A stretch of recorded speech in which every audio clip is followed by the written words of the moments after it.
Thanks, Amit. Thanks for having me here. I will do my best to help you catch up on time.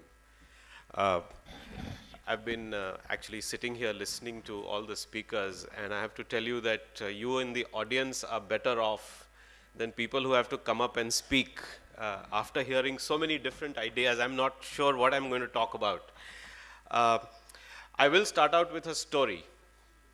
And I know that this gets away from the topic at hand, but I'm sure it will provide some relief from all the insightful stuff that you've been hearing. But before I get into the story, the context is that, as Amit mentioned, unlike some of the approaches that other people have taken into higher education in India, and I think Arvind very aptly described the problem and also talked about some of the possible solutions to that problem. His approach and several people have taken a very system-wide approach to generally solve the problem of this country, whether through policy or regulation or to expand some of the schemes that are in place. And quite frankly, while I've been trying to do that, I have failed to do that. And it's been completely impossible to make change happen at that scale. And therefore, the approach that I personally have espoused is one of focusing on building institutions and through those institutions try to demonstrate that you can actually do high quality stuff in India. What I'm going to talk about today is really based on experiences building ISB, building the Young India Fellowship Program, and now building what will be India's first pure liberal arts university of a high quality called Ashoka University, which will start next year. But the central piece around building excellence for all of the things that all of the projects that I've been associated with is what Arvind talked about, which is how do you bring the highest quality of faculty together with the highest quality of students. And I'm not going to talk about some of the problems and some of the symptoms and some of the issues that we face, because you all know that and Arvind has covered it. But I think what he talked about was absolutely the crux of what lies at the heart of building great institutions. And this is where I want to tell the story, since Arvind was the one who talked about this earlier, about inspiration. When I graduated from IIT Kanpur many years ago, I was completely disillusioned. I thought I had spent 4 years going through excruciating hell, studying metallurgical engineering, in which I had no interest at all.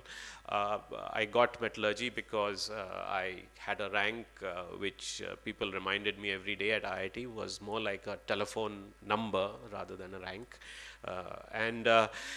Because I wanted to go to Kanpur because I had some friends and it was closest to Bihar, to Patna, where I was from in terms of the train ride. So I came out completely disillusioned, and Rishi, who talked about innovation, and I were together.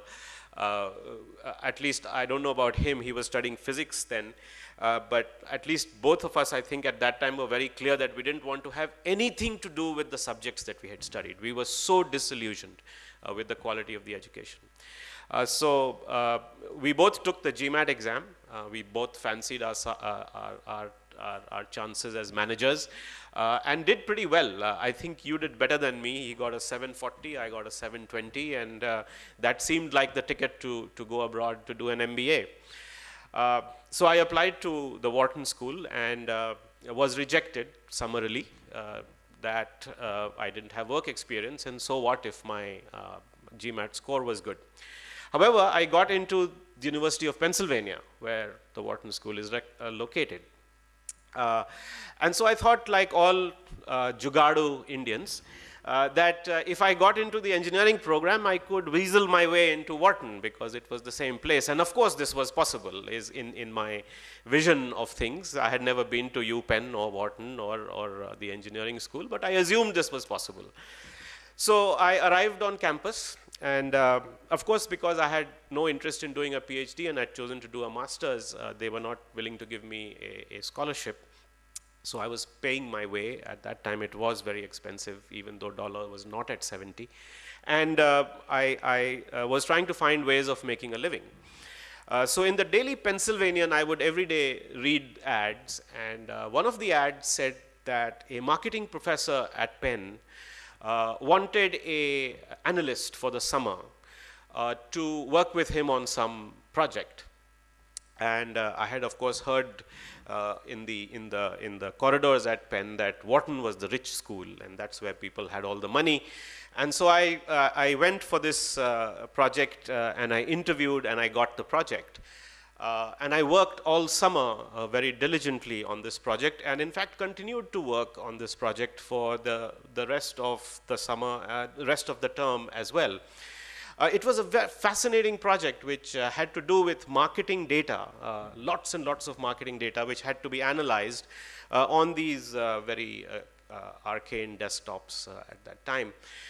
And as I was doing this and I was working with this professor, I suddenly realized that the MBA program was really flaky. Because I would meet all these MBA students who would come and meet the professor, and in the corridor all they would talk about was the need to buy a better car, or where they were staying in Philadelphia and where they were going for a night out. And here I was slaving away trying to earn, and this professor was doing all this interesting work, and these guys were only talking about buying cars and so on. That professor turned out to be Arvind Rangaswamy, who's sitting here. And I have to tell you that it was at that time I realized that I was capable of actually doing research.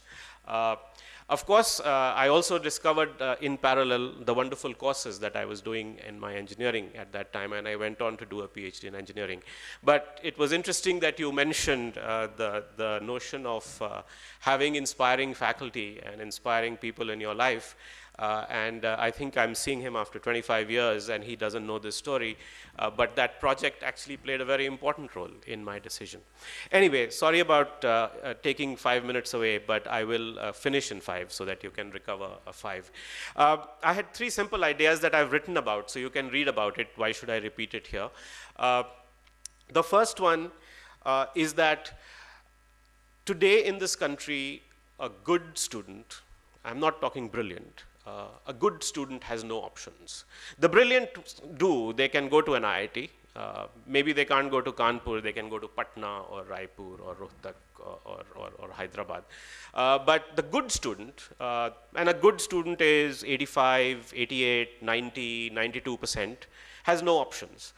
Because they can't get into a good college, the cutoffs are too high.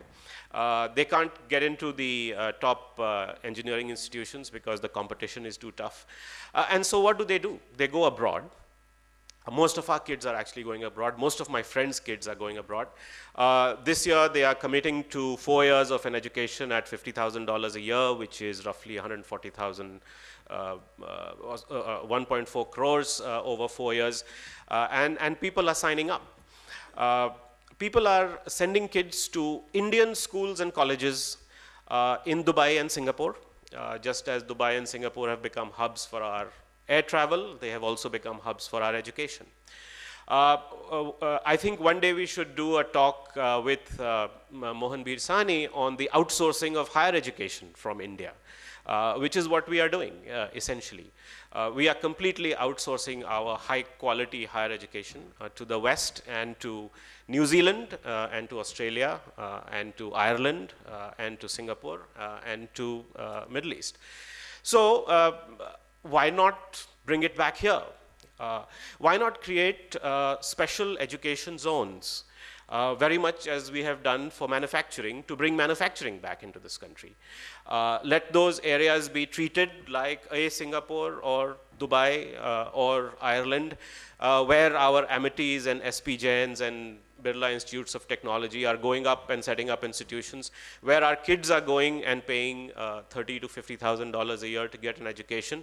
Why not bring a foreign territory into India, create enclaves of this across the country and let universities operate there as they operate in other countries. Now, there are lots of complications to this, and that I'll leave for you to figure out.